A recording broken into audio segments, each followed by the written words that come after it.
Judge, this is the case of Dun Dun. I have a couple here with a long-term marriage, no ratchet behavior, but she is toast. Let me see if I can figure out what's going on and if I can help them out. Court is now in session. The Honorable Judge Lynn Toler presiding. Good day, ladies and gentlemen. I'm here today with Nichelle Chastain and Stuart Smallwood.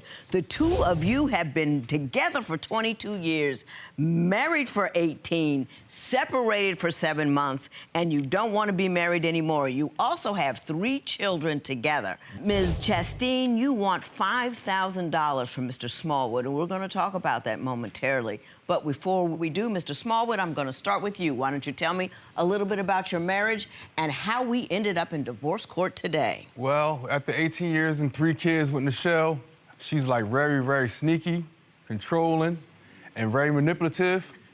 And what I mean by sneaky, one time I went to sleep around, maybe 9:30, 10 o'clock. Saying, I roll over in the middle of the night. No, Nichelle, she's gone. Where is she? I go back, she ain't in there. Look in the living room, she ain't in there.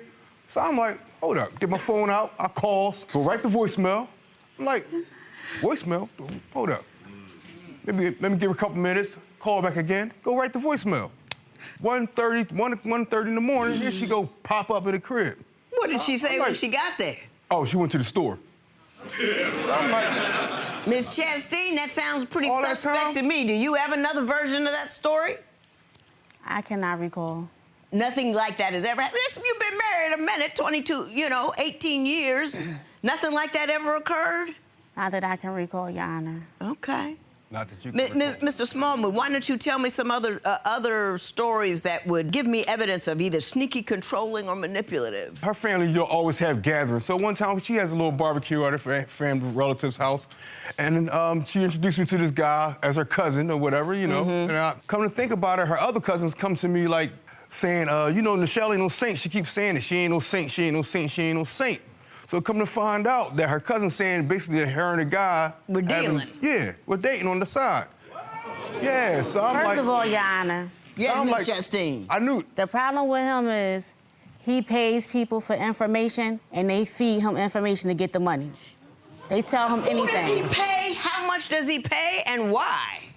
What he did was he paid her a pack of beer, a case of beer, a pack of cigarettes, and some money. Now, was this a relative or a friend? This was a cousin, and she fed him some dog food, and he ate it. Not it. So she lied in order to get what she wanted, which was the money, the beer, and the cigarettes. Now, Mr. Smallwood, I don't know what you're talking about, are you Mr. paying Garner. folks for information? He's paid the neighbors. He paid the neighbors? Yes, he paid the neighbors. Well, what were the neighbors supposed to do? Watch the house. Now, I had nobody watching the house. I go to work, come home one day, and I'm like, the world like waving, and I'm like, is he talking to me? So I want to go just trying to find out what's going on with him. So I'm like, hey, what's up, my man? You're talking about the neighbor. Now, stay where you just belong. out of nowhere, Stay where you belong. So I'm like, so he like, yeah, man, when you was at work, when you was coming from work, I was like, yeah. Like, yo, man, I seen some dude coming out your crib. You know what I mean? And when he coming out your crib, he's coming out his crib, zipping his pants, walking out. And that's why somebody felt comfortable. Mr. Smallwood. Yes. Open your mind wide like a prairie. If a dude is over your house sleeping with your wife, yeah, would he still be zipping up, coming out the front door? Thank you. Thank you. I've seen it. I watch Cheaters a lot. I've seen it on Cheaters. I mean, it's possible. Like, I mean, maybe he didn't realize that he didn't fix himself properly. Well, let me ask you this, Mr. Smallwood. You know what I mean? Give me your best evidence, not some hearsay from other people. Give me your best evidence that Ms. Chastain is cheating on or has in the past cheated on you. Well, yeah, we got a job together, and we working. So I walk into the hall. We on my break, so you go to the lunchroom and go put my Hot Pocket in the microwave, eat my lunch. So I see her. I'm like, that look like my wife, like there, right there. She's leaning on the wall. Every night. He ain't never had no Hot Pocket. He lying. Leaning on the wall. She leaning on the wall, talking to some dude. So I'm like, Because it's like she kind of trying to hide her face or whatever, because she got like a scarf around her neck, a bow or something like that. So I walks up like, yo, I ain't saying nothing because we at the job, we at the work site. So I just walks past. Next thing you know, I'm hearing rumors around the job that him and her and the dudes together. Like, at work. We work at the same job, and she's sitting there messing with dudes that's right at the job. Mr. Smallwood, let me work. If I look insane, why would I do that? That is exactly what I was about to say. What sense does it make? She works at the same gig you do, and in the middle of a hall, they weren't in a broom closet, they weren't behind the microwave, they were in the hall, and you say she disguised herself with a bow. She's your wife. Like trying to hide. Like, Does that make sense that that's the kind of clandestine meeting a person would have? I mean, well, Your Honor, can I say something? people at the job were saying they see them around. First of all, riding around in the car together. We have worked together. You see me and Nick together all in the time. several different environments. I mean, and Nick and I aren't doing anything. Got a point. He's got somebody, I got somebody. I just wanted to make that clear. Go ahead, Ms. We worked Chastain. together in several different environments. So with that being said, there has been times when our supervisors have said inappropriate things, and I have went straight to him and went straight to HR. So I have never had any interest in anyone at any employment site that we worked at. Is that true that when somebody stepped to her wrong that she would tell you and HR? I mean, yeah, she's gonna tell me certain things. I mean, So that was the best evidence you had of a cheat? If a guy comes to her that she's not really interested in, of course you're gonna be offended. Yeah. But I asked you for your best evidence. That was your best evidence? Work on me, work hard. You're gonna work on that. Okay. When I talk to Ms. Chastain, let me ask you about your sex life, because you're not happy about it at all. I'm not happy about sex. Are you on the birth control situation? I gotta be birth control.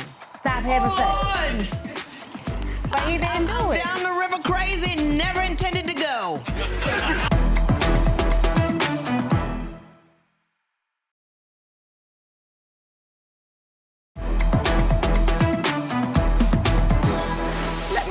Let me ask you about your sex life, because you're not happy about it at all. I'm not happy about sex. It's like... Tell me. With this woman, it's like going through a marathon just to get a little nookie every now and then. You gotta go through a whole process every time we want to have sex. Do all this massaging for about an hour, 3 hours, and then she might fall asleep on me. I'm sitting there and stuck, you know. I carry 2 babies at one time, 2 different times, okay? Walk around the house naked. No, she don't never wear no clothes. Like Michelle, you seen Michelle, she don't wear no clothes. She do everything. She cooking everything and walk around the house cooking it. But still won't give you. Yeah, so I'm like, how do you think I'm supposed to be a grown man? Ms. Chastain, do you walk around enticing the man and then denying him his nuptial rights? I just be comfortable in my own environment. However, when my children express to me, like, Mommy, can you put some clothes on? Now, you know it's bad when your kids ask you to go put some clothes on. You know you should be ashamed about that, but all right, go ahead. So at that point... But are you less than a sexual being with your man? You know why? It's because I be disgusted with the parenting issues and the lack of support. She's too controlling. Like, she want to control what you wear. She want to control where you're going. Like, calling me when I'm at work or all the time. Tell me a good controlling story. Like, I'm at work one time. And so I calls her. I say, Shell, you know, babe, you know, they offer overtime. I'm trying to get the position, you know what I'm saying? So I need your support at home as a father, okay? Is that the primary source of conflict for you, the parenting thing? Yes, we have 3 children. Is it the mistrust thing, or is it a whole bunch of things? It's a whole bunch of things. We have 3 girls. We had them back to back. So we had 2 at one time. We had twins. Then I got pregnant again with twins. We lost those. And the thing is, every time we having sex, I'm getting pregnant. Like, come on. Need a break. Are you on the birth control situation? I gotta be birth control. Stop having sex. Well, there are a whole lot of things you can do between having babies all the time time and stop having sex. They got all these equipment. Him, he's stinky. I cannot, honestly, because of health issues, I can't take birth control. You can't take any kind of birth control? I cannot. He was supposed to, you know, himself and stuff like that. But he did not. Which does not work anyway. Oh, Lord. But he didn't do it. I'm down the river crazy, never intended to go. My best friend had passed away. Mr. Smallwood, did you not come watch the kids so she could go say goodbye? I didn't come watch the kids. At the time, I was struggling with alcohol. I was drunk and I couldn't make it. You were just drunk.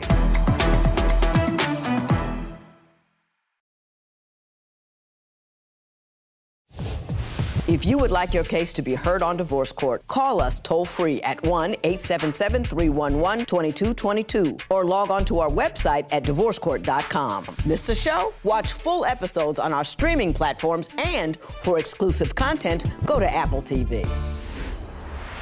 Now, you say she's a control freak. Tell me about what happened when you were Christmas shopping. Yeah, well, you know, we're looking at the catalogs, and Michelle's picking out some stuff. I'm picking out some stuff. But I'm like, there's no sense in me looking. I know what I want. I want the tan butter Timbs, you know what I mean, for Christmas. Right. So I'm like, all right, so we get to the store. She picking out stuff. No, you don't need them Jones. Them Jones, I like these. These ones are better. So I'm like, everything she's looking at, I'm like, they all right. They good. But I don't want those. I know what I want. He trying to impress. So Where are you going, Mr. Smallwood? So I go buy the boots, right? So I'm like, all right, I'll buy the boots. I spend my own money, you know. She's found that I got the boots. She come curse me out about the boots.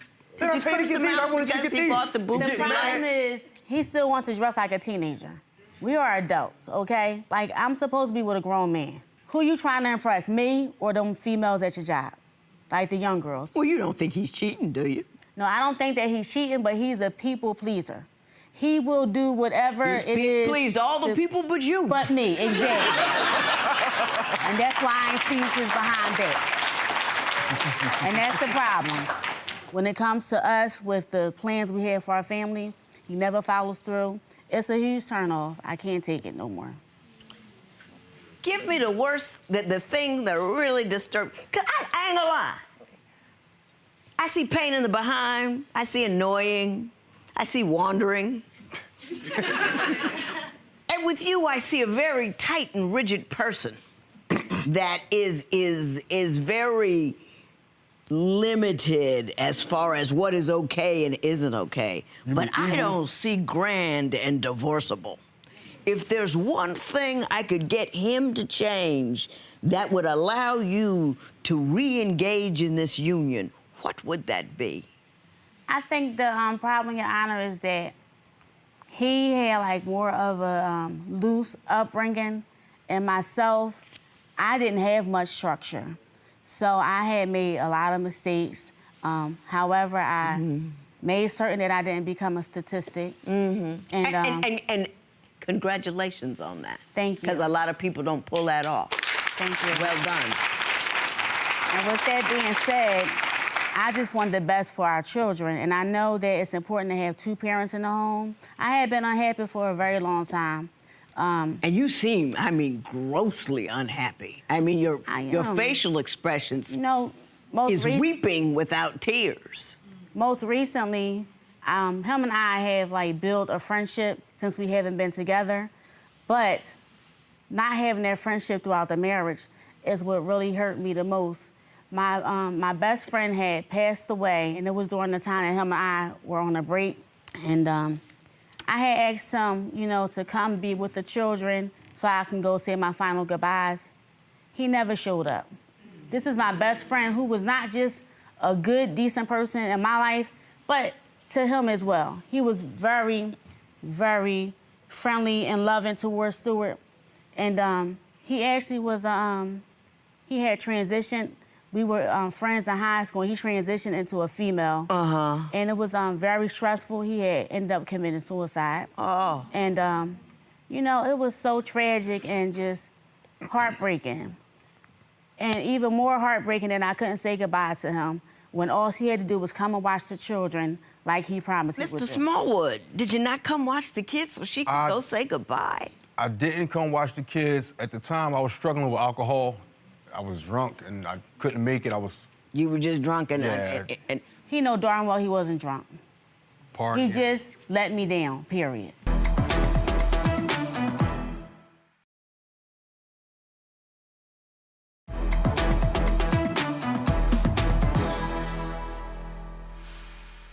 all right. I helped out a lot. You know, I'm distraught. And I supported her. Over here. Completely distraught. I think you're both good people. I think you're both good people, and you got 3 good kids. You can't expect him to be what a woman would be. And what he brings to the table is not going to be what you bring to the table. And any dude you get is not going to, you know, I go in a room and I look at everybody's face. I see who's hungry. I see who's not feeling it. I handle this, I handle that. He comes in the room, you know, you got a problem, baby? Who do I need to hit? But, and that's what I need him for. Right. So I don't want you to expect, not that he can be trifling, and you can be trifling. That thing about the funeral, that was just trifling. That was just trifling and small. Don't get away with as much as you can. The fact that a woman will consume all of those obligations and activities is not a license to do nothing.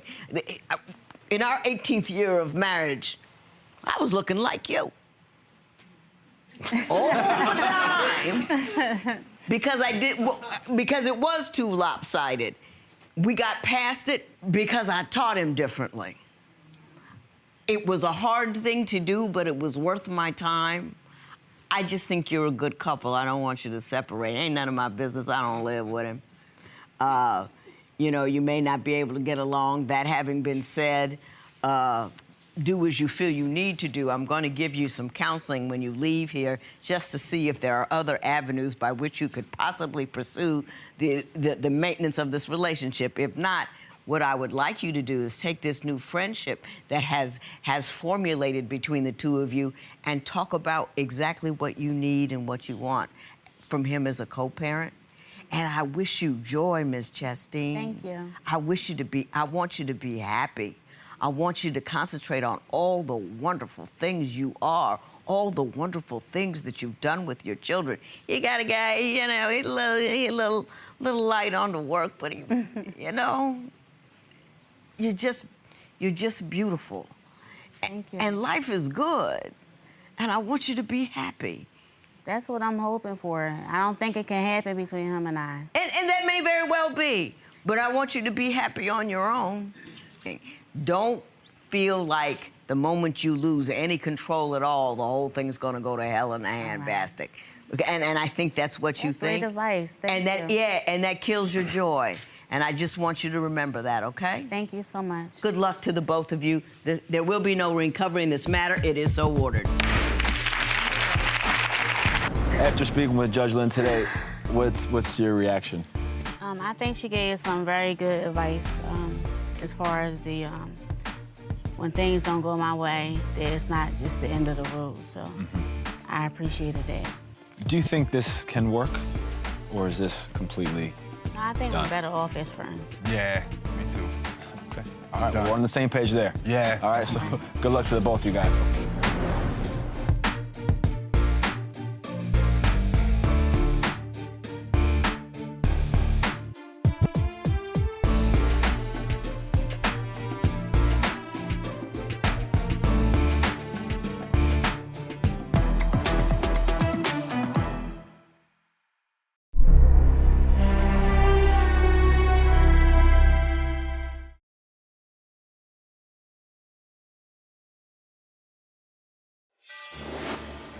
Tori and her domestic partner Angela have been together for the last 2 years. They love to make each other laugh, but these days the laughter has turned to anger, and both say they are through. She spent a year being taken care of. Room, board, food, money, meds. She spent about 18 hours a day sleeping. I lost everything. I lost my house. When I refused to sleep with her, She started breaking things, tried taking my clothes out of the closet, throw them outside. Angela and Tori say they are ready to terminate their relationship and reclaim their separate lives. Today on Divorce Court. All rise. Court is now in session. The Honorable Judge Lynn Toler presiding. You may be seated. Good day, ladies and gentlemen. I'm here with Mrs. Angela Waring and Mrs. Tori Stevens. The two of you are legally domestic partners within the state of Washington, and you are seeking to terminate that. Mrs. Waring, you have brought Mrs. Stevens here, and interestingly enough, I've read your papers, and it seems to me that you're almost alleging that she defrauded you. Yes. Because you are seeking all of the monies, which you've calculated to be around $17,000 that you say you put into a relationship, and I think under false circumstances, it seems almost as a defrauding. So that's how I'm going to assess it. Mrs. Stevens, you are countersuing her for $2,500 for pain and suffering. Yeah. So we will get to that. I mean, obviously things went very, very wrong. Tell me, Mrs. Waring, why you believe you were defrauded? Well, when Tori and I got together, it was great. And she moved in, Right. we filed, and she didn't work. She refused to look for work. She spent That's not 18 true. hours Mrs. Stevens, a I'll get to day. you. Hang on. No, she's no, lying. No, I know the stories never match. That's my job, is to figure out which one's right and which one's wrong. Go right ahead, Mrs. Waring. Okay. She spent about 18 hours a day sleeping. She finally got a job about 6 months later, and she only had it for 3 weeks when she was fired. She got her paycheck, and that one paycheck went to pay for her pain meds. She had another job shortly after that, only lasted a few weeks, and she was fired from that job. Mrs. Stevens, why don't we get to you? She indicates to me that you moved in with her and just kicked back and let her support you. Why don't you respond to that? That's not true. I was living in Federal Way, and I was working. I had, roommates and everything like that. I moved down to Vancouver, and she said that, I have a good job. I'll go ahead and, you can go to school because that's something that you want to do, and you don't have to worry about working because I can afford taking care of everyone. That's actually not true. Hang on. You got to talk, so hush. Yeah, now, Mrs. Stevens, Wow. let's not go there. Seriously. Ladies, hey. Anyways, so I enrolled into school, and then after I enrolled into school, I get a phone call that I didn't know beforehand that she was financially in debt. And so she was like, I'm in debt, I need you to work. So I stopped going to school. I got a job that did not last for just 3 weeks, which you lie. Anyways, so I worked, and I worked the whole back and forth the whole entire time. She gave me line that she had a job lined up before she moved down, which Not she true, didn't never have. said that. It was the job that Stevens, you can assume just throughout that I believe you don't believe what she says. And I will assume that you are on the other side of the page. That's why, but I can only hear one person at a time. Okay? Go ahead. You say she's a liar. She lied about having a job lined up. What else did she lie about? She lied about having a job lined up. She lied about having a driver's license and her car registered in her name.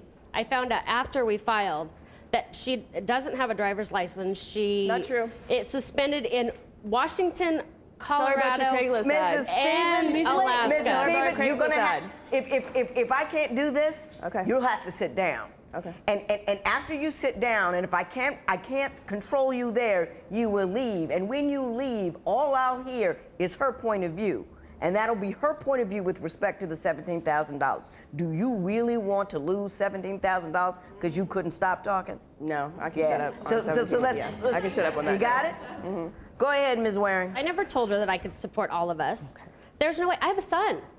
I have a mortgage and a son. I can't take on the responsibility of supporting another adult. She is capable of working. But she won't. She won't. Ms. Stevens, what is your response to that? Other than she's lying, I know that part. Can I talk now? Yeah, when you said $17,000, Yeah, no, and which is good. Now, that's good. I brought it all back right here. Pull it in. I brought it in. Woman, Pull it right here. Right over here. You say that Mrs. Waring has anger issues. Why don't you explain that to me? Oh, when I refused to sleep with her, she started breaking things. Tried taking my clothes out of the closet, throw them outside. Would throw like serious temper tantrums. Then she also, let me go ahead and tell you how she lied. Okay. She said that she posted an ad on Craigslist to find someone to sleep with her. Right. She got ready. No, she got ready to go out, and I was like, "Oh, where are you going?" Because I was sitting, and she's like, "Oh, Right. I'm gonna go out and go." There are a couple responded to my Craigslist ad, so I'm gonna go out and she, you know, whatever. And so I was like, "Okay, have a good time." And so.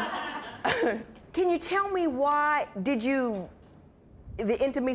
intimacy stopped? Did it stop altogether, or was just sometimes you weren't in the mood, and Sometimes if you weren't I in the wasn't mood, she was just angry Yeah, about It it? stopped. Yeah, no, there was sometimes I wasn't, you know, in the mood, and then I just came to a point where I just stopped because she was just crazy. Okay. Period. Ms. And I Ms. can't, she is seriously crazy. Ms. Very much Ms. so. Ms. Waring, did you actually go on an internet site to advertise for someone to have sex with when you didn't get any sex from Mrs. Stevens? And then No, you I got was ready. trying to get a reaction, some sort of reaction from So her. you did do it. I didn't actually do it. I said I did You it. said you did it. Yes. Okay. Oh, wow, told the truth. To get now, what kind of reaction were you looking for? I don't anything. She's just get out of bed. When divorce court continues, what did Angela do to have Judge Lynn speak out?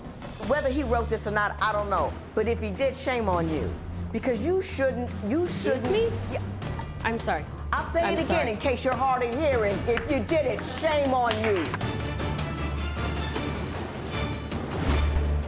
Divorce isn't easy. Call toll-free at 1-877-311-2222 or visit our website at divorcecourt.com or become a fan at facebook.com/divorcecourt.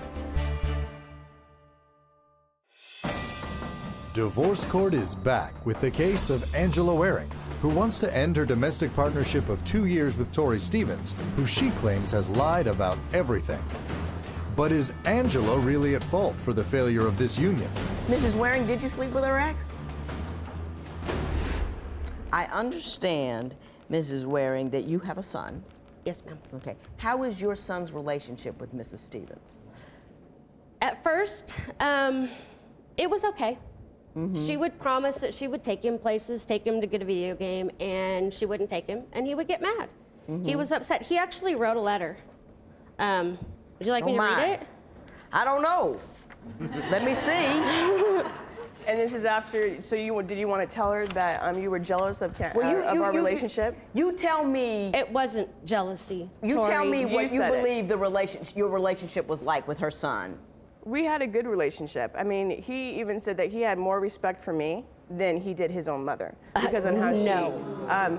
Yes, I can't even believe that you would even bring him into this situation because it has something to do with He's you and my I. son. Not him. He's my life. But you should have never brought him into this. Yeah. It's because You you're crazy. messed with his life for a year. Hey, Crazy. Ms. Waring, let me say this to you. You should, whether he wrote this or not, I don't know. But if he did, shame on you. Because you shouldn't. Excuse me? Yeah, I'm sorry. I'll say I'm it again sorry. in case you're hard of hearing. If you did it, shame on you. You should never, ever involve a child in a dispute between the two adults in his life. He's talking about who contributed money and all of that. You should shelter and protect him from that and not involve him in that, because that's grown folks' business and not his pain. When Tori asked him for money to go buy alcohol, you betcha he's involved. All right. Let me tell. Why don't you tell me about when Mrs. Waring slept with your ex? We were separated, and they sent me a picture, actually through my phone, of them hanging out together or something to that nature. And I talked to my ex, and she was like, yeah, we hung out, a couple times, and we ended up sleeping together. I was like, oh, really? Who sent you the picture, Mrs. Waring or your ex? My ex. And the purpose of that was, did To spite me, to think that it was going to get a rise out of me. Mrs. Waring, did you sleep with her ex? Months later. Okay. Did you intentionally tell her about it, or was this something the ex did without your knowledge? I didn't know that she was talking to Tori. Didn't know? No.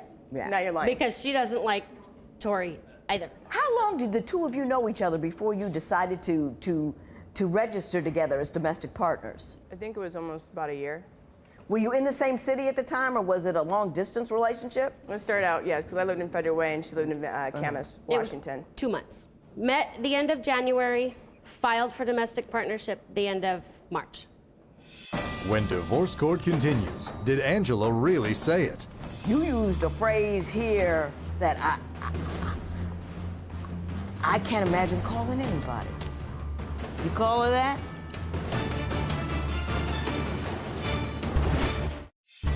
If you would like your case heard on Divorce Court, call us toll-free at 1-877-311-2222 or log on to our website at divorcecourt.com and follow us on Twitter @DivorceCourt. Divorce Court returns with the case of Tori Stevens, who says that after 2 years, she wants to get as far away as possible from her partner's anger issues. But is Angela controlling too? She'd go back and forth, hence the mood swings and the craziness. You seem to indicate that she was very possessive in that she needed to know where you were all the time. And she's... Explain that to me. I knew where she was. She was in bed. Mrs. Stevens, can you give me examples of the kinds of things that she would do to track you down or come call see me. you? No, call me, text me. I mean, I would ignore her phone calls. Because I'm not one, I mean, I don't like being controlled. And especially if you pick up the phone and she's cussing at you, verbally abusing me, that's the last thing I'm gonna do is talk to you on the telephone. And if you send text messages, I mean, you saw the emails. I can't even say what that says. These were emails after we were separated. Yeah, I will say this though. Separated or no, this is pretty deep. Oh, I was mad. I mean, You don't say stuff like that. There are 3 words on this entire sheet of paper I don't have to bleep. I mean, it's just, you used a phrase here, I can't imagine calling anybody. I don't know what that is.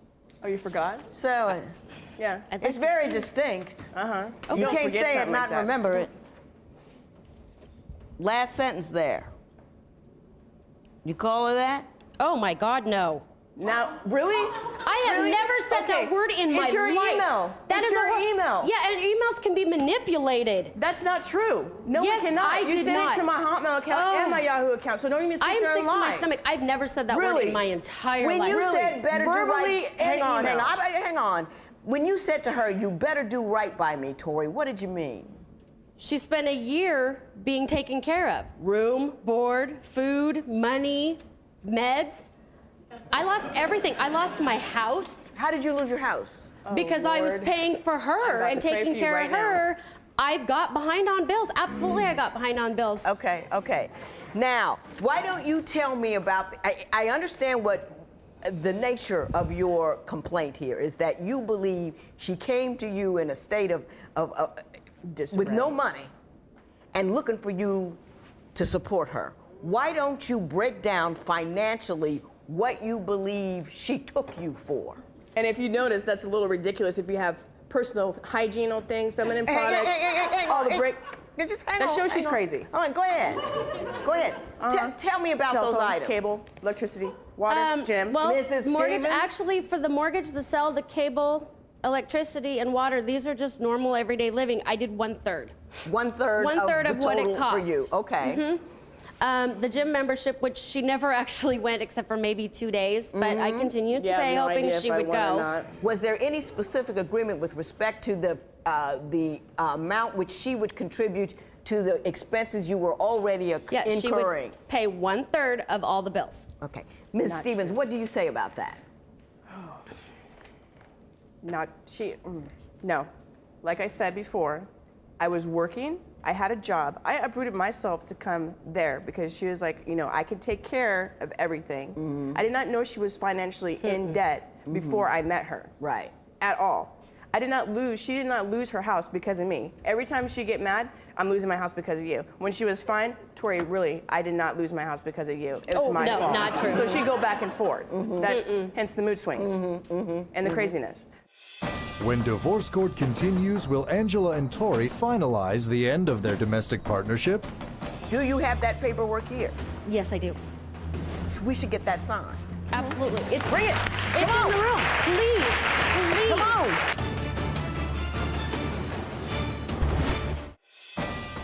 Divorce court returns with the case of Angela Waring and Tori Stevens, who want to dissolve their domestic partnership after 2 years together. You two are a domestic partner registration in Washington State, and there's a specific means by which you have to terminate that relationship, which including signing the paperwork. Do you have that paperwork here? Yes, I do. We should get that signed. Absolutely. Bring it. It's in the room. Please, please. Come on. We should get that signed. I want it signed. That's number one. I've emailed it to her. And now, and what we need to also do is make a decision as whether or not, Mrs. Waring, you were really defrauded by Mrs. Stevens. I have more stories. I could go on for days. Oh, I'm sure you could, but you don't need to because I've made my decision and I'm very comfortable with the decision that I've made. Okay. And here it is. You say A, you say B. My only job at this juncture, the only thing I have is to make a determination of credibility. That's based upon what you people say and how you say it and how much sense your stories make to me. Let me tell you something, Mrs. Stevens, I believe everything you said. Wow. Mrs. Stevens, I believe everything that you said. When people get together, that's what they do. And the story that you said about your uprooting and moving somewhere else and you didn't have a job and she said I got that makes sense to me. It makes more sense to me than I said 1/3. Also, she says she lost the house because of you. How could you not pay a mortgage that you were already paying because you're there? That wasn't an added expense. That is not a logical resolution to that. Hence, I do not believe that you defrauded Mrs. Waring, and I will not at all award her $17,000. With respect to the counterclaim, however, I will say this. You get who you marry. Yeah. And you married her. Yeah. And when you don't take the time to learn who somebody really is, if you don't take a whole year, not to see what, you got to know what you don't like about a person. You got to see them in all seasons, all situations. You got to see them when they're unpleasant and all that. You can pick up signs of things like that when you do that. Everybody wants to fall in love and have a fairy tale. The soon as we leave that fairy tale notion alone, the more likely we'll get close to living to happily ever after. And believe that from here on in. Mrs. Waring, I wish the best for you, I really do. I think you believe what you tell me. I think you need to take a step back, look at what you're doing and how you're doing it, and not blame her for things that you did, because I think that's what is happening. There will be no recovery in this matter. It is so ordered. All rise. Parties may leave the courtroom. Okay, ladies, you both had a chance to review this, so I'm just going to let you sign it. You need to sign right here and print your name. And what I'm going to do is I'm going to have this copied. Shut up, Angie. Okay, ladies, that's it. This is it. You're done, so let's stop. Okay. So I will get a copy made. I will give you back the original since you're the petitioner, and I will get you a copy of this, okay? Okay. All right. Thank you. Thank you.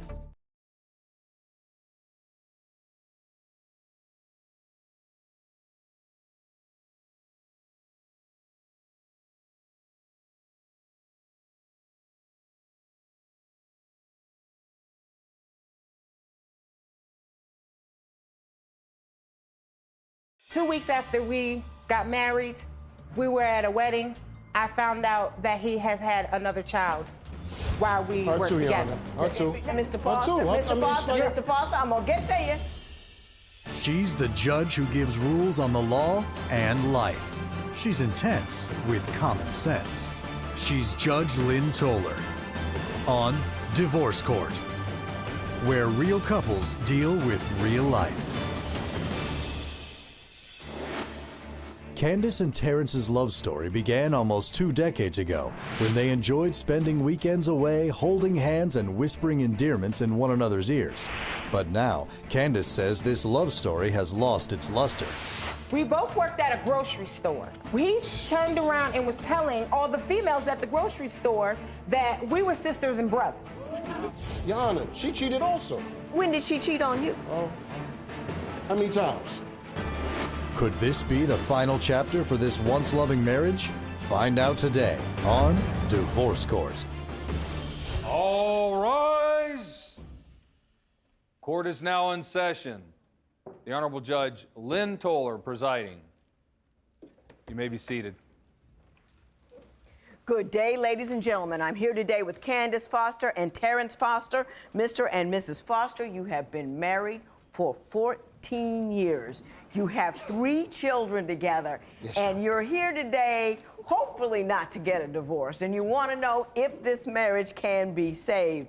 If, however, we cannot do that, we are going to take care of some financial business that you have run into as a function of the fact that you are going to divorce. So before we get to that, I'm going to start out with Mrs. Foster. Why don't you tell me a little bit about your relationship and why we're here today in divorce court? Well, Your Honor, we're here today because my husband is a cheater. Yeah, you too. And I say that because 2 weeks after we got married, we were at a wedding. I found out that he has had another child while we were too, together. Your Honor. Her too.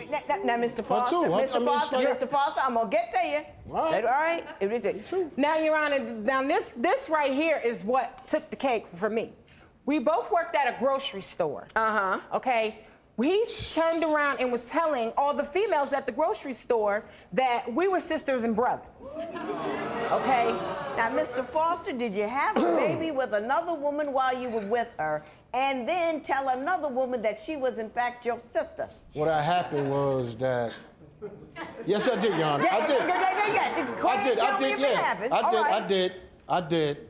And as far as the job situation, I didn't think that they could hire husband and wife. So I lied and said that she was brother my and sister. Yeah. But she got the job. Didn't you get the job? I got the job because I was qualified for the job. No, I don't. No, she cheated. Now, Yeah, Mr. Foster, right. let's just cut to the quick. All right, Your Honor. We know we at least have one outside baby, as they used to say. Yes, we do. How often have you cheated on her in the course of your 17-year relationship? Your Honor, honestly, 5 times. 5 times? Yes. 5 times. No. Yes, Now, 5 that's 5 times. times you say you've done it. But, Your Honor, she cheated also. When did she cheat on you? Oh, my. How many times? Now, I could count on one hand. You might have to use a couple of toes or something, but I can count on one hand. Have you cheated on him? I admit I was wrong. But when I cheated on him, Your Honor, it was after being faithful to him for. Hang on. It was after being faithful to him for 10 years. For 10 years. Braided somebody's hair? Hang on. Within those 10 years that you were faithful to him, was he faithful to you? No, he was not. And did you learn of his unfaithfulness during the course of those 10 years? Yes. Was it a retaliatory cheat? Yes, it was, Your Honor.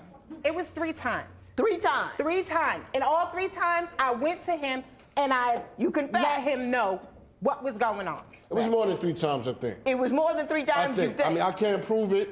Right. But deep down in heart, I think it was more than 3 times. But, Your Honor, he also has an addiction to porn. Okay. And, you know... So just a whole lot of sex going on where y'all are. Just. No, Your Honor, no. All day, no. Tell me, now, you say does he like porn or is he addicted to it? He's 2 separate Your things. Honor. No, I'm not. Tell me, give me the frequency. Tell me what would make me Okay, believe one incident that. is we went to the adult store, the bookstore. We went together. He's trying to get me to go in the back. To go and, you know, when you put the quarter or whatever you see, you know, all that. He want me to go in the back. Watch a real live woman. Yeah, like where I've never been in the back. So I was Right. to the point like I'm not going back there. So he was sitting there, he wanted to spice up the marriage, you know? And I told him, this how you gonna spice up the marriage? This is not something that I wanna do. So there's problems in the intimacy department. Okay. I've gained a lot of weight, a lot. When I met her, I was slim cut, I was tanked, I was a man. Right. You know, 135, now I'm 235. Right. And the reason why I'm saying that is because of her. She don't want no skinny man. So she feeds you. She feeds you. So then when you gain the weight, and it's time for, I used to get it like 4 or 5 times a day. I mean, it was good. Now, I get it like twice a month. Did you, no, wait a minute. Did you fatten him up and then not like the product that you got? Tell the truth now. Hang Tell on. the truth. I cook. You know, we have 5 children. I cook. We have a big family. I cook. So that's what. If he eat, I'm not forcing it down his throat. Yeah, you're a grown man. You can always just push away. Your Honor, I can now. Your Honor, okay. If she says, okay, babe, I'm hungry, 2 o'clock in the morning. Can you fix me some grits, eggs, and toast? And I'm like, babe, it's 2 o'clock in the morning. Well, that's what I want. I get out of bed and I make it. Now listen. Does he really? Tell the truth. Tell the truth. But what I'm saying is, you know what I'm saying? He'll be up at 2 o'clock in the morning. You know what I'm saying? I'm still stuck on this porn thing because sometimes I get woken up with the porn. You know what I'm saying? I don't want to watch porn. So, being that you got me up, fix breakfast.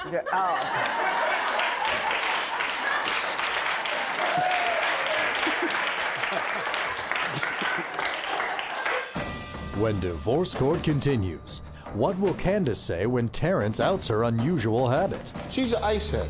She will come home from work, go in the freezer, gets a big jumbo bag of ice, and she bangs on the ice, bangs on it, bangs on it, and bangs on it until it's a certain piece. Is your spouse ready to walk out the door, but you want to try and save your marriage? Call toll-free at 1-877-311-2222 or visit our website at divorcecourt.com or become a fan at facebook.com/divorcecourt. Divorce Court is back with the case of Candace Foster, who says her husband's porn addiction is ruining their marriage. But does she have bad habits too? You have a problem with a fixation she has. What is it? She is an ice head. You know how you got crackheads and people that?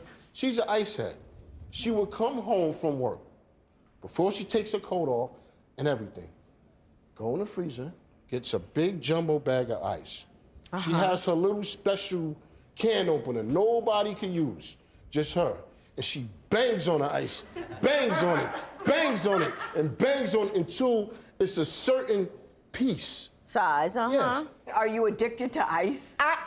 But you know what? I'm addicted to ice because that's what calms me. You know what I'm saying? I don't think that's an addiction. I think people eat ice. Yeah, that's what calms me down. That's what stops me from going crazy sometimes.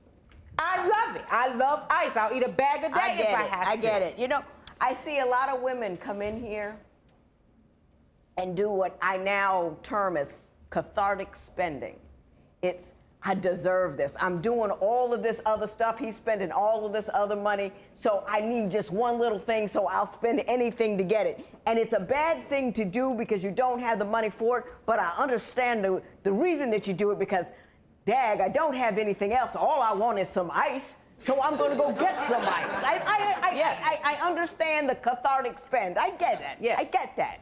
Well, you know, tell me about your son. He's 23. He's been in my life since he was 5. I raised him practically like he was mine. Now he's get to the point, now he's 23. He sits on the couch, plays his games. He won't receive nothing from me. But as soon as mommy says, get up and get it popping, he's up. Me, no, like in a minute. and I don't show him Is no... he working? Is he in school? Nothing, Your Honor. Nothing. And I feel like Candace and I is smothering him. Get some responsibilities. Okay. That's all I'm saying. I got it. Ms. Foster, what is your response to that? My response to that is like, he does what my husband don't do. When I ask him to go get a job, he'd rather send my 23-year-old around town to pick up applications, Than to bring go them himself. back to him. He fills them out, and then my 23-year-old takes them back. That's a lie. Okay? He does those, you know, these different things. He's a help with the little ones. He's a help to me. Ms. Foster, I'm going to ask you this. Are you sacrificing his future for your current ease? And I ask you that for this. He does, you said two things to me. He does what his father doesn't do, and he's a help to me. Aren't you hindering him by allowing him to not work, not go to school, not make it on his own because it's easier for you? No. Because he's filling his shoes? No. If you guys went away tomorrow and he had to make it on his own, would he be capable? He wouldn't. And Isn't that your job to make him capable? And Your Honor, I think that for me to have to deal with a husband that wants to get a job when he wants to provide when he wants to, I think I did a good job with my son. He Mr. graduated Foster, high school. it's your fault too. How's it my fault? Because she's not using him. And I don't want to say that because I know you're a good mother. I'm not saying that you're not a good mother. But you're not working, you're not helping, and she's getting him to fill in the gaps. And as he fills in the gaps, he's not learning to be on his own. And that's your fault because you don't hold down the house in a way that allows your wife to push him out of yours. That's what I'm saying. I take that. You're right. When Divorce Court continues, will Terrence's heartfelt plea be enough to make Candace reconsider? I love you. Sorry that I had to come down to this.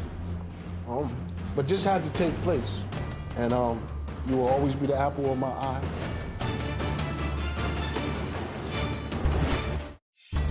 If you would like your case heard on Divorce Court, call us toll-free at 1-877-311-2222 or log on to our website at divorcecourt.com and follow us on Twitter @DivorceCourt. Divorce Court returns with the case of Terrence Foster, who wants to save his 14-year marriage. But does Candace feel the same way? You just go out there and act like you don't care what I try and do for us. And that's all I want is for you to give me the respect and for you to be loyal to me just so I can trust you. What was the final straw, Mrs. Foster? Can I just say this to him? Yes, you can. I'm to the point like this, you know what I'm saying? You don't understand how hard it is to be strong for everybody. I constantly work because I want something better for us.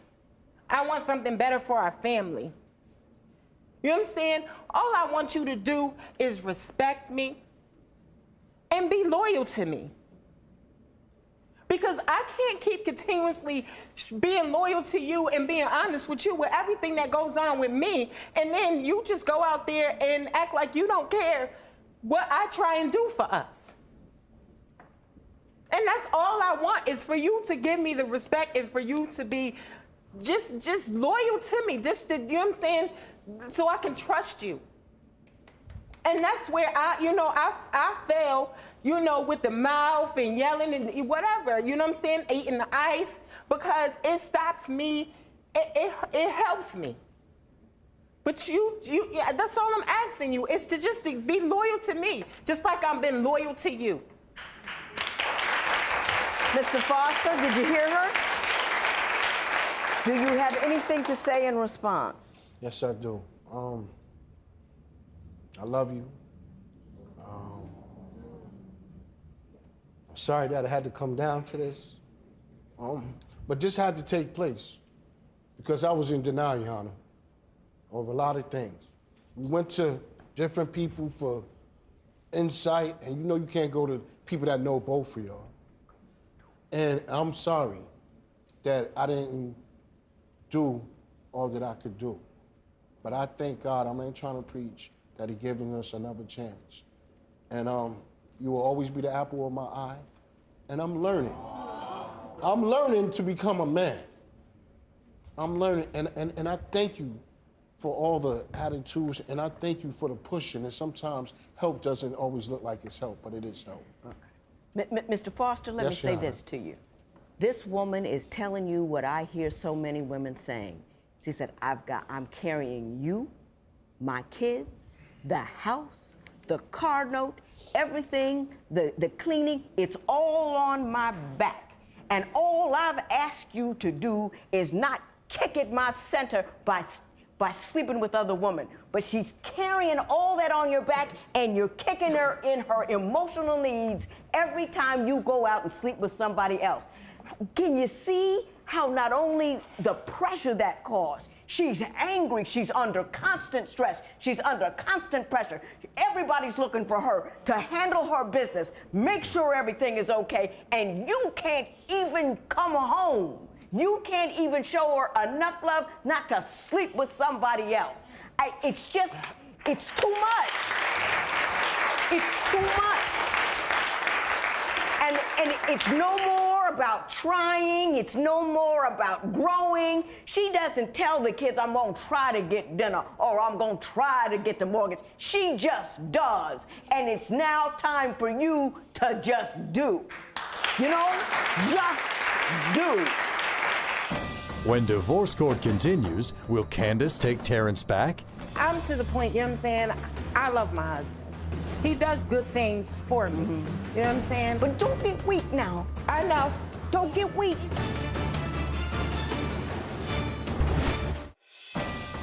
Divorce court returns with the case of Candace and Terrence Foster, who are considering a divorce after 14 years of marriage and 3 children together. Do you still want to talk about the money? Your Honor, I'm to the point, you know what I'm saying? I love my husband. He do good things for me. You know what I'm saying? But don't get weak now. I know. Don't get weak. It's to the point that I get to the point where as though we have this, and then it's just it's a cycle. Right. Yeah, I know. You know what I'm saying? And so I really need him to understand that I need a change with the porn, but most definitely. We'll talk about the $1,000 you're seeking with respect to this porn. In the last 2 weeks, he has ordered on my cable $69.24. In a 6-year process, it'll be over $9,000. Do you know how deeply disrespectful that is? She's going out working every day so you can do whatever in front of a video? And she's got to pay for it? Yes, sir. Now she's asking me to award her $1,000. Do I need to do it, or are you going to do the right thing? I'm a man up and you know, do what I got to do. You're going to admit that you owe it. Yes, I admit that I owe it. And I will put an order in to back it up. He will pay you $1,000.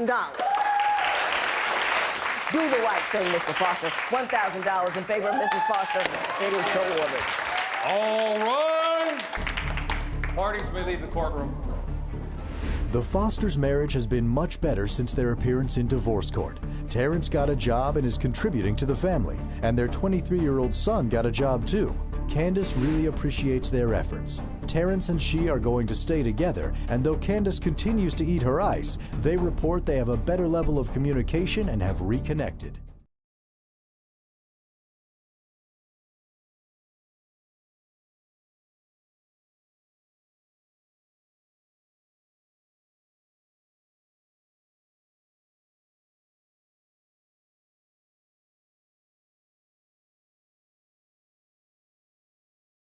He's a hoarder. Okay, throw away the old holy underwear now since you have brand new irregular underwear. So they're holy and irregular all in a drawer together.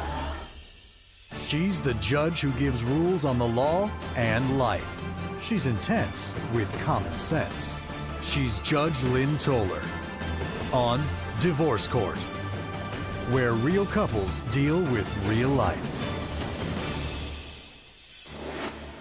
Cynthia and Courtney have been dating for 3 years and living together for 1. Each has children from previous relationships, and this blended family seems to have it together. But a closer look reveals hoarding, lying, and suspicion that threaten to tear them apart. I found a key, and I confronted him about the key. Because he just blew it off and was so nonchalant, I figured out it was his ex-girlfriend's key. Mr. Warren, what you doing with the key? She's a friend. Friends do favors for friends. Cynthia says she can't trust Courtney and wants a dissolution of cohabitation. Today on Divorce Court. All rise. Court is now in session. The Honorable Judge Lynn Toler presiding. You may be seated. Good day, ladies and gentlemen. I'm here today with Cynthia Binion and Courtney Warren. Ms. Binion and Mr. Warren, you have been living together for 1 year, although you have been together for 3 years. You have no children together. Ms. Binion, you and Mr. Warren are calling it a day on your relationship. You would like to dissolve your cohabitation situation. You have given me a list of the items you both believe you ought to take when you leave this current union. Specifically, however, Ms. Binion, you have brought Mr. Warren here seeking 50% of the value of the bedroom set, and I'm quite sure you're going to tell me all about that momentarily. But before you do, why don't you tell me why we're here in court and a little bit about your relationship? We are here today. Courtney is a complete hoarder. He keeps everything. He throws nothing away. He's cheap. He buys all of this stuff from the Goodwill that has no value. I have the pictures to show it. Look at this. This is our garage. There's a tree. I can't park my car because there's a tree in the garage. Who has a tree in the garage? Joe, do you have a tree? No. Look, okay, this is our bathroom. This is our bathroom. We're not going to talk about Joe's house. This is our Joe's bathroom. not into revealing. I can't get clean in a dirty bathroom. This is clothes, shoes, stuff that he just throws everywhere. Now, Mr. Warren is not neat and together, but that's way away from hoarding. Tell me what else you don't like about Mr. Warren. The trust issues. I feel like I can't trust him. He has all of these ex-girlfriends that are his friends, and he doesn't tell me about the time that he goes and spends with them or sees them until he feels like I'm going to catch him, until I've caught him doing it. Then he comes back and he tells me about it. Exactly, because he thinks I'm going to find out. Right.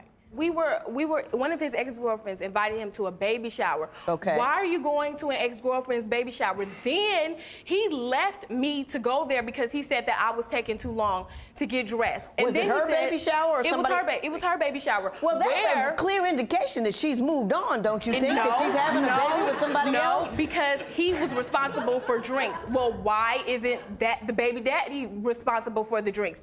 And he left me to go see her. And there was another ex-girlfriend. So 2 ex-girlfriends that he left me to see. I got you. Now, did you leave your woman's side to go and be at the side of an ex? Two exes. Two exes. Absolutely not. I did not. What happened? I didn't get to go to the baby shower. I didn't get to play any baby shower games. I was trying to let her know that I was trying to be gone by a specific time. She wasn't comfortable with going, so I'm like, okay, well, let's be ready to go at this time. Did you invite her? Absolutely, yes. Did he invite you? She was invited, and she was invited by the person having the shower. He did invite me. He did invite me, but to me, I did meet her before, but the other ex-girlfriend, what's the point? What's the point, though?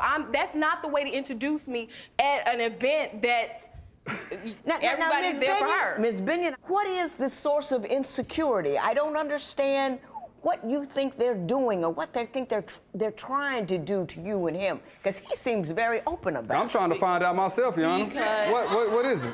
Please. Because my thing is, there's a way to introduce me at her baby shower with another ex. Is there an ex-baby, other baby person ex-girlfriend book of etiquette out there? I don't think Emily Post covered that. But his loyalty is to me. If his loyalty is to make me happy, that's not the way I wanted to meet them. What would make you comfortable? How would you like to be introduced to someone? I don't know. Maybe we go out and have a drink or something, but definitely not a baby shower where all the excitement is about her, and then her friend, which happens to be another one of his exes, are there. I felt like they were talking about me behind my back, and they're like, oh, well, the new girlfriend's coming over. Well, and then he left Miss Binion, we're going to tiptoe a little bit here into the back of that brain.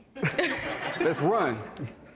What is happening here is these women are so insignificant to him that it doesn't need a big, it's drama if I said to my husband, Eric, I need you to meet an ex. We're going to have drinks. We're going to set it up so you can see him. I said, yeah, this guy I used to go with. Come on over. We're going to go to his party and leave. That makes him insignificant. But if you set it up like that, it is significant. I think the only place these people are significant is in the back of that little brain there. They're working around. Thank you. They're fooling with you. Thank you. Because he's not fooling with that. I'm fairly secure about that. You say you have another concern, however, something about a mystery key. Explain that. Okay, that was the problem, is that I found a key. And I confronted him about the key. Because he just blew it off and was so nonchalant, I figured out it was his ex-girlfriend's key. He told me that that was an agreement that they made prior to us being together, that he would go over and walk her dog or whatever. That's just too comfortable. I don't feel like I should tolerate with him having access to this woman's life. He can go over there at any moment. Right. Clearly, she doesn't have another man if this man still has her key. Now, Mr. Warren, what you doing with the key? She's a friend. Friends do favors for friends. Mr. Warren, I've been working hard on your behalf so far, but we've gotten to a place where we're going to have to part company. It's too comfortable. Here's where we are. Okay. I don't think you have any illicit or inappropriate intentions towards any of those women. I truly don't believe that. Having said that, I will say this. A key to an ex's house is too much. No, your intentions notwithstanding, that's disrespectful to her. And you need to respect that enough. Give that key back. She can walk her own dog. She can get a dog walking service. It doesn't need to be you. Exactly. Okay, you with me on that one? You went a little too far. I can agree with that. I can agree with that. When divorce court continues, an unusual witness steps forward on Courtney's behalf.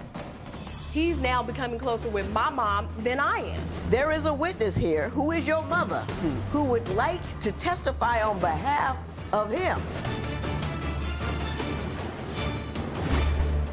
You got problems with your mate? Call me toll free at 1-877-311-2222 or visit our website at divorcecourt.com and become a fan at facebook.com/divorcecourt.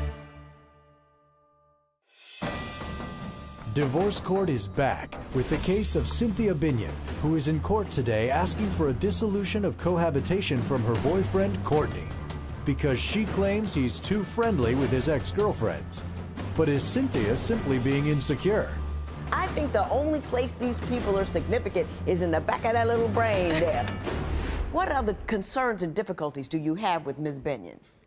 She is a reflection of her mother, both strong-willed and strong-determined. They often have conversations where there's miscommunication, so both of them get worked up. They argue, if you will. Right. And then I got to feel the end of that because she's going through it her mom. I got to go through it from her, which isn't fair to me. You and your mom bickering? All the time. All the time. That's an understatement. Is it to the extent that it causes dissension in your relationship with Mr. Warren? It does, because it's become a point now where he's closer. I've made it very clear to him that me and my mother don't get along very well. Him and his mother get along just perfect. He's now becoming closer with my mom than I am. Which brings me to what I thought was fascinating about this matter. There is a witness here who is your mother, who would like to testify on behalf of him, which is unusual. So I would like to see Mrs. Patricia Carter. Good day, Mrs. Carter. How are you? All sharp in your pink shirt. I like that. I like that. Thank you, Your Honor. Tell me, what do you see when you look at their relationship? To be honest with you, Your Honor, Cynthia's spoiled. She's the youngest. Uh-huh. Her other siblings are a lot older than she is. She's a brat in a sense. A loving brat, but she's a brat, you know. Now, give me some examples of her brat-like behavior. What does she do that indicates to you that she's selfish and self-involved? Well, not too long ago, she was, we were just discussing something about, you know, buying stuff at the house. And she was talking about Courtney, and she was talking about how cheap he is. And he loves to shop at the Goodwill, and he buy irregular underwear and all of that kind of stuff. You know, just nitpicking in a sense, you know. Now, let me ask you this. Are you giving the man heat about him buying his own irregular underwear? Why is that of interest to you? Because he's a hoarder. Okay, throw away the old holy underwear. Now, since you have brand new irregular underwear, he just keeps everything. He keeps everything. So they're holy and irregular, all in the drawer together. All in the drawer, co-mingling together. I'm just hoping she's not running this man away. By the nitpicking that she's doing. By the nitpicking, just finding stuff to nitpick. And I know that I have a lot to do with that.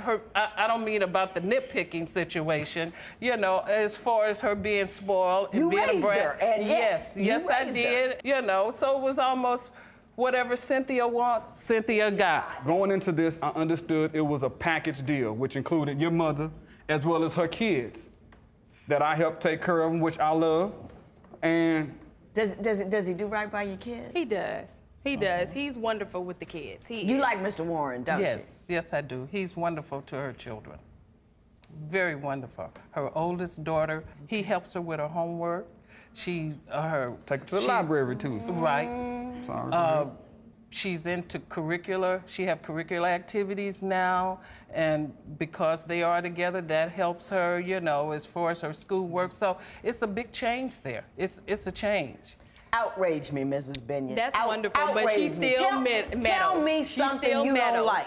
We had an argument last night. Because I tell her, the things that I do tell her, she still jumps on his side, and she's not supportive of me. She's always so critical to me. But in his face, she's just all wonderful and caring. Well, at the end of the day, does she take his side sometimes simply because he's right? I don't know. I don't know if it's that or if she has too many drinks or what it is. Or she hasn't had her drink for the day, but she just meddles and she causes all the drama. When divorce court continues, has Courtney been keeping secrets from Cynthia? Why didn't he tell me about that before he left the house? Because had he told me that he was going to go meet up with her, I would have told him, no, you can't go. If you would like your case heard on Divorce Court, call us toll-free at 1-877-311-2222 or log on to our website at divorcecourt.com and follow us on Twitter @DivorceCourt. Divorce Court returns with the case of Cynthia Binion, who claims her live-in boyfriend Courtney is a hoarder. But will Courtney be ordered to pay half the value of the couple's bedroom set? That's the bedroom set? That's it. Oh, that's nice. Yeah, it's nice. It's nice, and that's why it needs to stay with me. Mrs. Carter, I'm going to say this to you. I like you very much. Thank you. I think you're reasonable. Most people don't ever admit to the errors they make with their children, and everybody makes them. Everybody messes up, but nobody ever admits it, and I'm glad you did that. I'm going to ask you to do one thing for me, though. Back up. Just a little bit. Because you can respond when they ask, but don't contribute when it's not requested. Because they've got to learn to be grown on their own. She has what other deficiencies that she has, which we are going to discuss momentarily. But your job right now is to back up, give counsel when asked, and then let it go. Don't get angry, don't get involved, give counsel, and go home. You with me? I understand what And you're I think you can do it, too. You're a reasonable woman. Mrs. Carter, thank you so much. Why don't you have a seat over there? Thank you. Mr. Warren, Well, you tell me, Ms. Binion, what was the final straw for you? Why do you want to leave this man now? There was one night he said he was going to go pick up his daughter and pay a bill. It was a past due bill, a bill that needed to be paid a week before.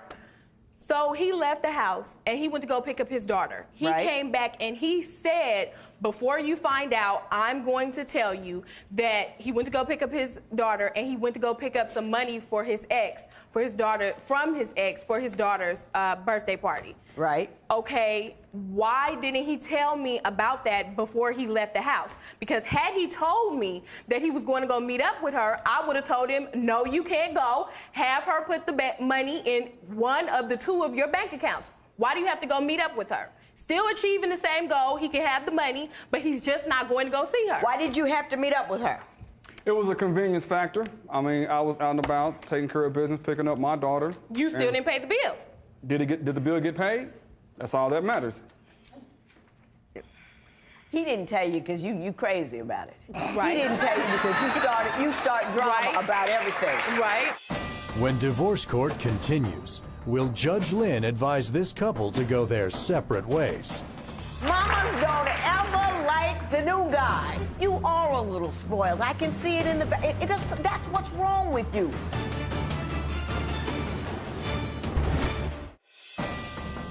Divorce court returns with the case of Cynthia Binion and Courtney Warren, who are in court today seeking a dissolution of cohabitation. Why don't you tell me about, I'm not quite sure what the amount is, but you are asking for 50% of the value of the bedroom set. Tell me about how much is it and why do you think you're entitled to it?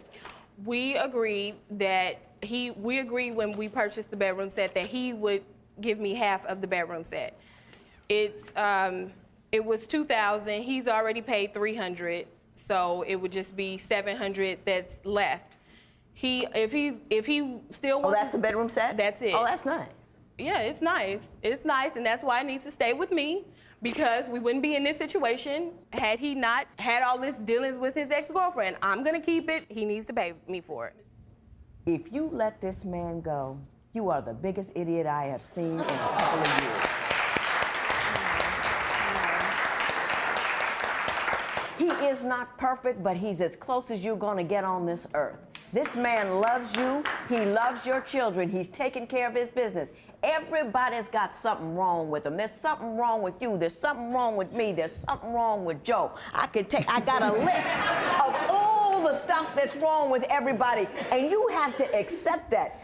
But he's working, he's good, he's kind, he loves you. You've got some insecurities in your back of your head and you're working them like a job. Your mama likes him. Your mama likes him. Mamas don't ever like the new guy. She likes him. That means something. You are a little spoiled. I can see it in the back. That's what's wrong with you. And you have to acknowledge and recognize that. And you've got a guy willing to put up with that. So you need to stay where you are. You don't need to go anywhere. They don't come any better than that. They just don't. And he's cute on top of it. Come on. Listen to your mama. Love that man. If you gotta go, he says he'll give you half. It's only 2 months old. I'm gonna knock a little bit off because the minute you take it off the floor and sleep in it, you know, it's not new anymore. So I say I'll say his value is $1,000. I'll give you $500, but I'm begging you. Don't take it. Take him. He's worth a lot more. $500 in favor of Ms. Binion. It is so ordered. All rise. Parties may leave the courtroom. Cynthia and Courtney say they decided to give their relationship another chance and have agreed to work through their issues. Unfortunately, Cynthia says she and her mother have yet to reconcile, and she believes they never will.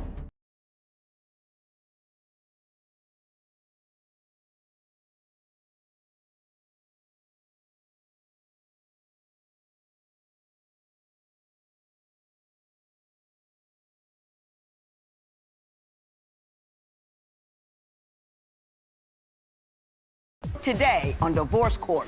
I'm here at Divorce Court today because my wife needs to acknowledge that I'm her husband and not her father. The age difference between Stephen and I does not bother me. I feel like it bothers him. I don't trust Kelsey because she tells me stories that are unbelievable, and I've caught her cheating. He doesn't know how to trust me, and he doesn't ever want to go out. I would like the judge to tell Kelsey that she needs to open up, communicate, and be honest. I want the judge to tell Stephen that it's not a bad thing that I want to go have a good time every now and then. I want him to have a good time with me. Kelsey, I want you to open up and be honest to me. Tell me the truth. Divorce court is now in session. The Honorable Judge Lynn Toler presiding. Good day, ladies and gentlemen. I'm here today with Stephen Bremer and Kelsey Goff. The two of you have been married for 2 years. There is a considerable age difference. I'm just going to note that off the top. Mr. Bremer, you are 52. You are 25, Ms. Goff. Mr. Bremer, I'm going to start with you. Why don't you tell me a little bit about your relationship and why we're here in divorce court today? We're here today because I would like Kelsey to acknowledge that I am her husband and not her father. Ooh. Right there. Why do you believe she comports herself as if you're her father? There are times when people actually mistake us for father and daughter, and instead of defending us as being husband and wife, she'll play into that and actually encourage that kind of. Well, what did she do? Call you daddy? Yes, we were in a store and we were, you know, fooling around, you know, and somebody turned the corner and she grabbed my butt and, you know, said, "Daddy, I can't wait till we get home." Now, Ms. Goff, how you doing? I'm great. How are you, Judge? I'm doing all right. Does that kind of thing happen? Do you guys, you know, are romantic in public and then you tease him and let people think that he's your dad? I have a sense of humor that sometimes it drives him crazy. Right. He says that I need to be more serious more often. And this lady, that's one instance, but there was another time that a similar thing happened, and I walked past him, you know, grabbed his butt or whatever, and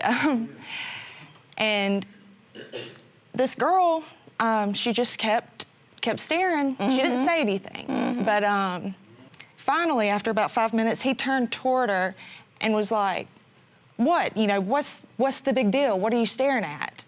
And got angry. And I don't let that kind of thing bother me. I just kind of let it roll off. And you know why you don't let that kind of thing bother you? Because you're the young one. See, if it's turned around, you know, it's turned around and I think you're his mother, that would bother you. It bothers him about his age. He doesn't want to feel that way. He doesn't want to feel like, you know, everybody outside thinking he's a lech.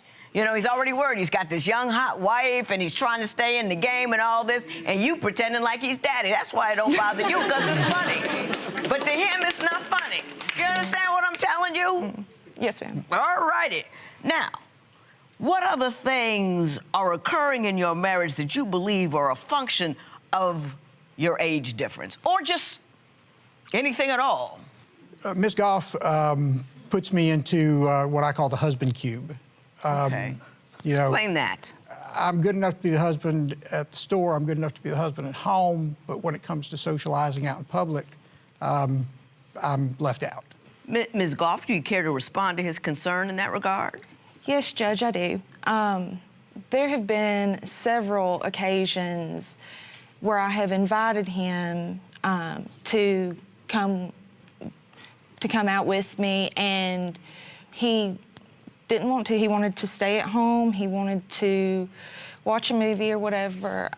One example, Super Bowl weekend, I was invited to a couple different little parties, and I asked him if he wanted to come along and do something for the Super Bowl, and he didn't want to. He wanted to stay at home and grill out. So, Mr. Bremer, let me ask you this. Does she invite you to stuff that she wants to do, but you don't want to go? Because that could happen. I'm 59 years old. I got kids older, way older than her. I don't want to do nothing they do. I think they're not interesting. So do you not want to go because it's just not interesting to you, or do you feel she's actively precluding you from engaging in her social life? I think she actively precludes me from engaging. Give me an example. Well, there was a time where there was a baby gender reveal party that she was going to go to, and when I asked to be included in that, well, it's an all-girl thing, and you wouldn't be interested, and so she goes, and I stay at home, and then later on Facebook I see pictures. There's just dudes there. Did you do that? Guys. Okay, I did go to this gender reveal, and I did tell him not that to it go. was an all-guys thing. And what he saw is at this gender reveal, it was a funny thing where my friend's husband dressed up like a baby. He had like an adult diaper on, and he was either going to have a little blue bonnet or a pink bow in his hair. And it came out that it was a little girl, and so he had a pink bow in his hair. But so he sees the picture of this grown man in a diaper. So it was a single-sex gender reveal party. There were no other dudes there except the husband. The husband that dressed up like the baby, and then my friend's husband, the father of the expectant child. Those were the only two guys there? Yes, ma'am. I want to go back to the beginning because I understand, like, you guys knew each other 2 seconds before you got married. And I want to know how you found out in those 2 seconds that you two were meant to be together for a lifetime. She didn't come home. She was out all night, didn't know what happened. Did you spend the night away from home and not let your husband know where you were and that you were okay? Did that happen?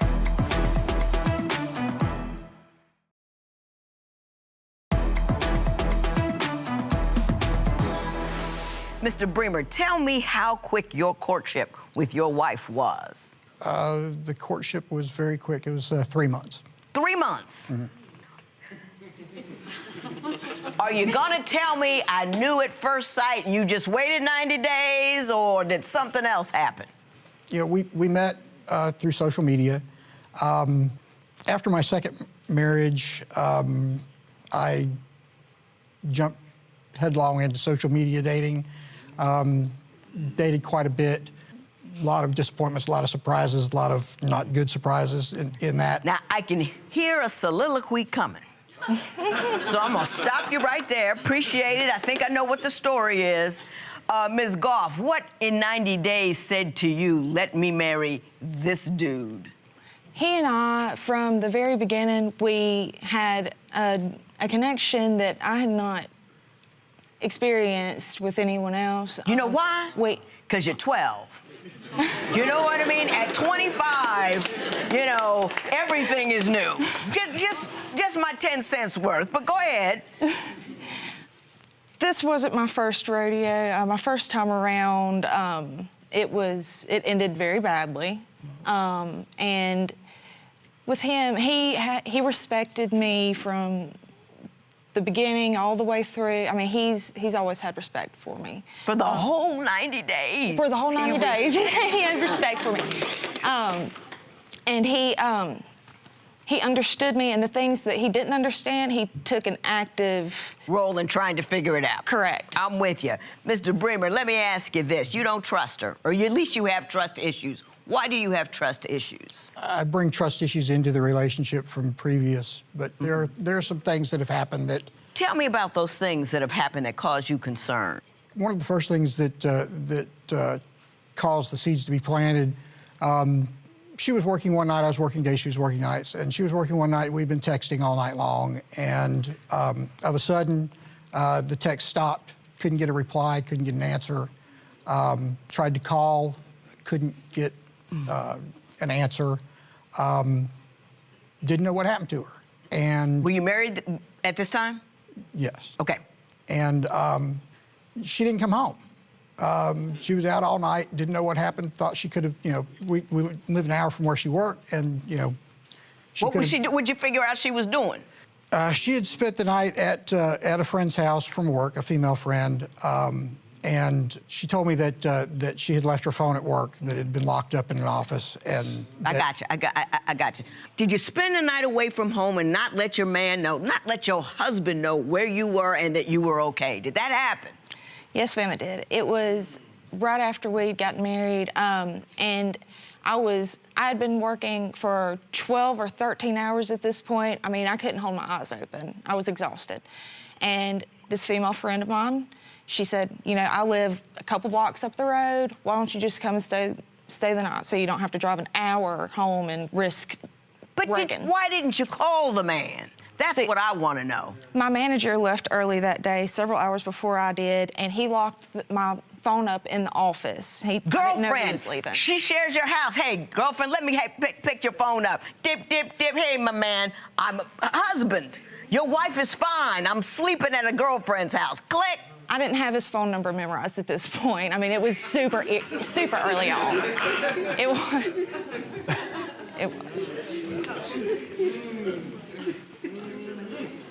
You got to know a man's phone number before you marry him. I'm just saying, I know that's old school. I know everybody got everybody on speed dial, but good Lord. You have concerns, Mr. Bremer, that she is not sexually attracted to you. So I want to talk about that next. She told me that she's staying at this girl's house, and then about a week later, I get a call from her ex's partner who tells me that... she was seeing the ex. You running around on the man?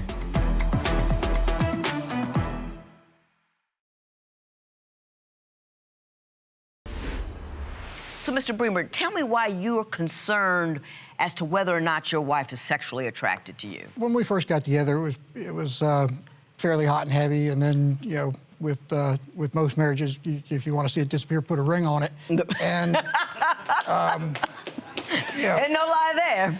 You know, we had discussed it before that wouldn't be the case, but that seems to have reared its ugly head. Do you think it has decreased more rapidly than one would believe would happen? We went from nearly every day to it's now once a month, once every couple of months. Ms. Goff, gently and easily tell me about the lack of intimacy or his misperception of the lack of intimacy in your marriage. Right after I gave birth to my son, I found out that I had stage 1 cervical cancer. Oh. And it was just a couple weeks later, they had me in, I had to have a full hysterectomy. They removed my ovaries. So I have to be on hormone replacement until I'm 60, you know.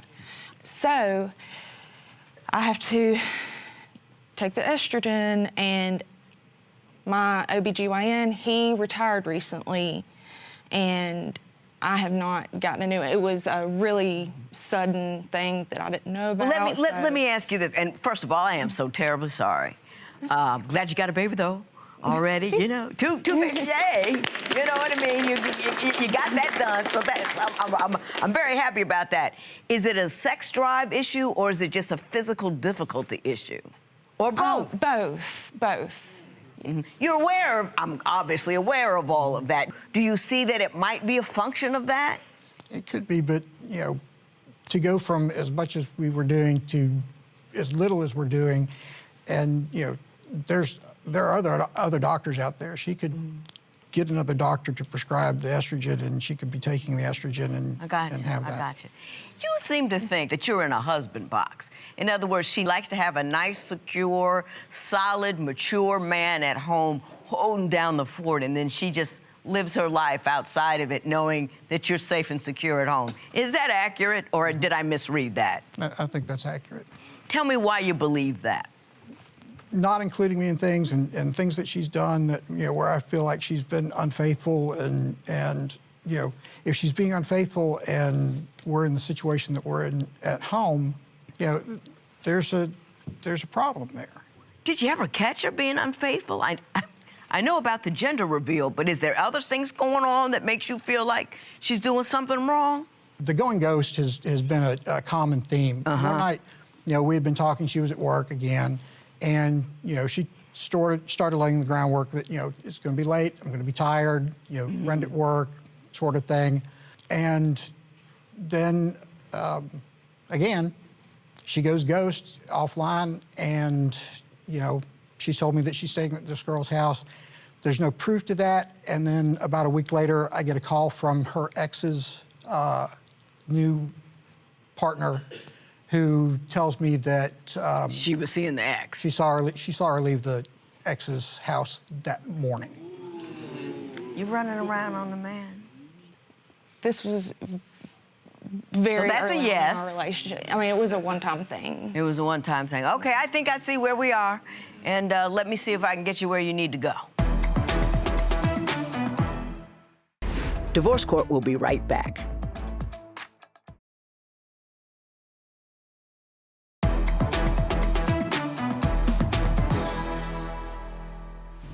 Ms. Goff, gonna talk to you. I've been 25. I was a ridiculous individual. Absolutely ridiculous. I mean, and I wasn't running around doing the wrong thing. I had a doctorate in law. I was a lawyer, all this kind of stuff. I was still emotionally ridiculous. When you get married to a man, especially a man who is considerably older than you, you have to level up your game.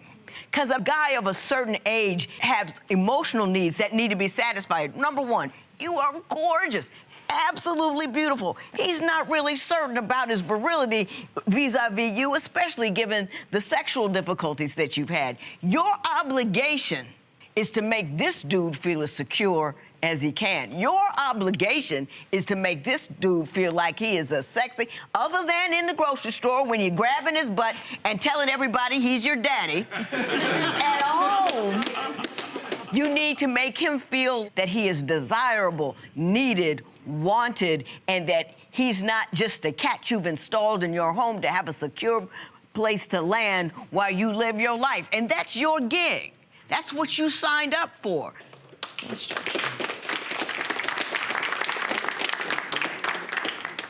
How you doing, Mr. Bremer? You all right? Oh, yeah. I like you. I don't think you do anything wrong. It was just her. Not that it's a maturity thing that I'm asking for you. It's a maturity thing. But you also have to understand this, Mr. Bremer, with a hot 25-year-old body comes a silly 25-year-old mind. So sometimes you're gonna have to sit down and have a discussion about what is expected and what is needed, and do not assume she knows how to conduct herself because she hasn't got the years behind her to do it. That's number one. Number two, don't let whatever other woman did whatever to you in the past lean on her. You with me? Yes, ma'am. Level up, teach well. This matter is adjourned.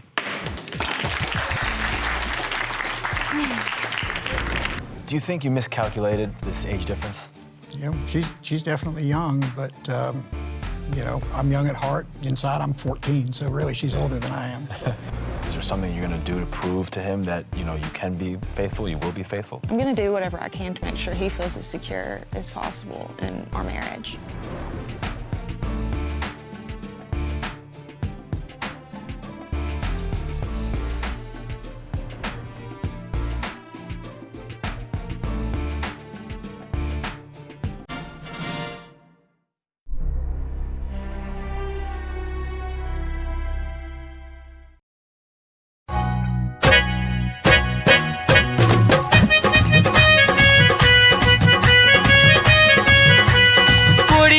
कालज दी मेरा दिल तरसांदी है वे जद भी कोल जावा थोड़ा थोड़ा शर्मांदी है वे कुड़ी एक कालज दी मेरा दिल तरसांदी है वे जद भी कोल जावा थोड़ा थोड़ा शर्मांदी है वे कुड़ी एक कालज दी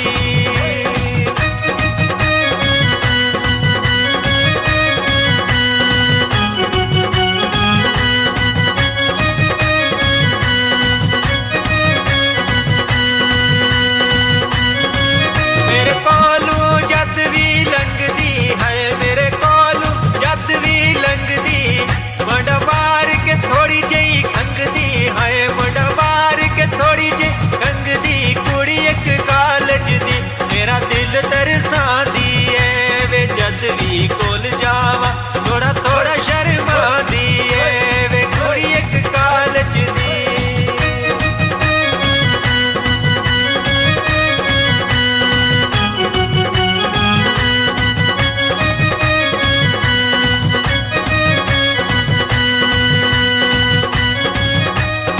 अगे टुर दी ते मुड़ मुड़ तकदी है अगे टुर दी ते मुड़ मुड़ तकदी ना चकदी ते ना डरदी है ना चकदी ते ना डरदी कुड़ी एक कालज दी मेरा दिल तरसांदी है वे जतरी कोल जावा थोड़ा थोड़ा शर्मांदी है वे कुड़ी एक कालज दी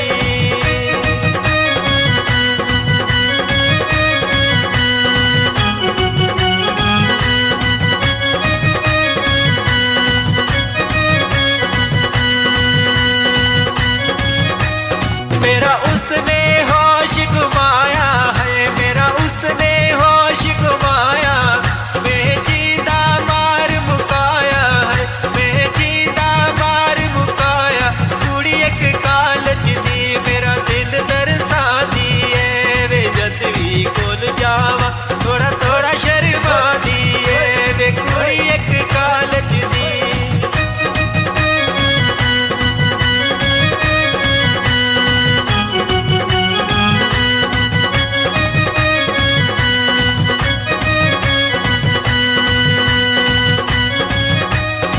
मिठी गल्ला कर मेरे नाल वे हाय मिठी गल्ला कर मेरे नाल वे राती पूरी रेंदा ख्याल वे हाय राती पूरी रेंदा ख्याल वे कुड़ी एक कालज दी मेरा दिल तरसांदी है वे जतवी कोल जावा थोड़ा थोड़ा शर्मांदी है वे कुड़ी एक कालज दी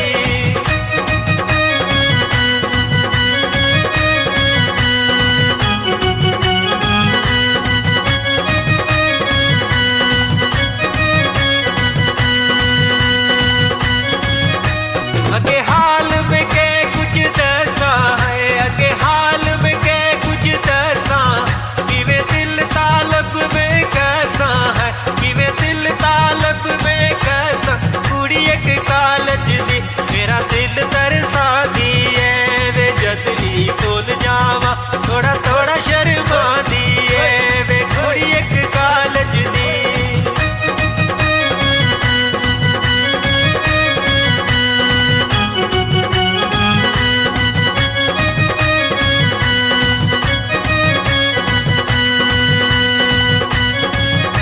मेरा उसने होश घुमाया है मेरा उसने होश घुमाया मैं जींदा मार मुकाया है मैं जींदा मार मुकाया कुड़ी एक कालज दी मेरा दिल तरसांदी है वे जतवी कोल जावा थोड़ा थोड़ा शर्मांदी है वे कुड़ी एक कालज दी